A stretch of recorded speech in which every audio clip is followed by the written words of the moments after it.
Sveiciens, mīļie gaismas ceļa gājēji. Mēs esam Skorpionu laikā. Tūlīt tuvojas Skorpionu vārti 11.11. Ja tā ir tāda, zinām, kulminācija gan mūsu katra dzīvē, ja, gan kopīgajā zemes vibrāciju laukā, kad gaismas attiekas ar tumsu. Mūsu platuma grādos tas ir vistumšākais laiks. Un līdz ar to tā ir arī tādas iespējas sevi izzināt, sevi padziļināt, izprast, atbrīvot varbūt no kaut kā, kas mums jau vairs nekalpo. Un tātad mēs iesim kopā šos Skorpionu vārtus 11. novembrī, gan mūsu gaismas centrā Eņģeļu pasaule. Klātienē 7. vakarā gan būs iespēja pieslēgties arī online Zoom platformā un rakstiet man personīgi uz manu WhatsApp numuru, gan vienā, gan otrā gadījumā. Viņš būs šeit zem ieraksta. Paralēli šiem vārtiem mēs tieši 11. novembrī sāksim 40 dienu praksi, lūkšanas par zemi, par bērniem un par tiem, kuriem ir vajadzīgs atbalsts.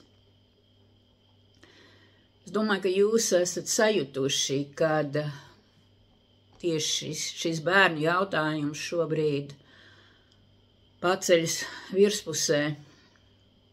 Tas ir arī pārbaudījums mums katram. Ja šobrīd uz planētas Zeme arī aiziet daudz bērnu dvēseles. Gan tas notiek Ukrainā, Palestīnā. Šīm dvēselēm iespējams ir grūti pacelties augšā, ja, jo tas ir noticis tik pēkšņi. Tāpat tās pavada daudz radinieku ciešanas. Un tāpēc tas, ko mēs labākais varam izdarīt, sevis, savas ģimenes, savas dzimtenes un planētas labā ir lūgties. Ja mēs to darīsim no šī 11. novembra līdz 20. decembrim. Tās ir 40 dienu pateicības prakse, lūgšanu prakse, kurā lasīsim arī konkrētas lūkšanas noteiktā laikā, tātad 7 no rīta un 9 vakarā.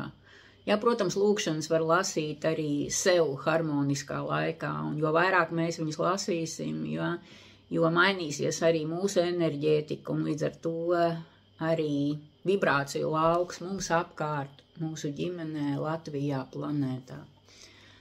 Tas ir mūsu katra iespēja, un tas ir arī mūsu katra ieguldījums. Ja, tāpēc aicinu ieklausīties savā sirdī, ja, un pievienoties šai mūsu kopīgai lūkšanu grupai.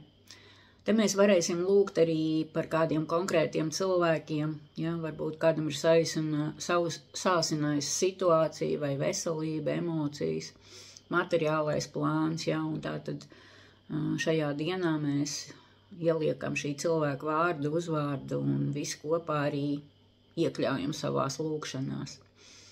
Ja es domāju, tieši šī 40 dienu lūkšana prakse ir arī labākais, ko mēs varam izdarīt savas karmas atbrīvē, ja, jo ir jāsaprot, kad mums katram ir kaut kādi karmiski punkti, kuri vēl ir jāatbrīvo.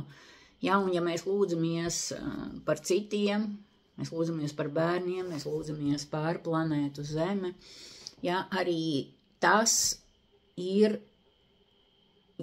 kā atbrīvas iespēja arī mūsu enerģijām. Ja, tā tad ir vajadzīga mūsu labā griba, protams, atrast laiku tam, ja, un būt šajā lūkšanas stāvoklī. Ja mēs pirmo nedēļu sāksim ar 3 lūkšanām, tā ir lūkšana par lūkšanos, lūkšana par bērniem, sevi un visiem. Ja, un trešā lūkšana ir pateicības lūkšana zemē un debesīm. Ja, viņas visas ir šajā brīnumainajā grāmatiņā, kur var dabūt arī pie mums un arī Jāņa Rozes grāmatnīcās. Un lūkšanas būs ievietots arī Telegram grupā.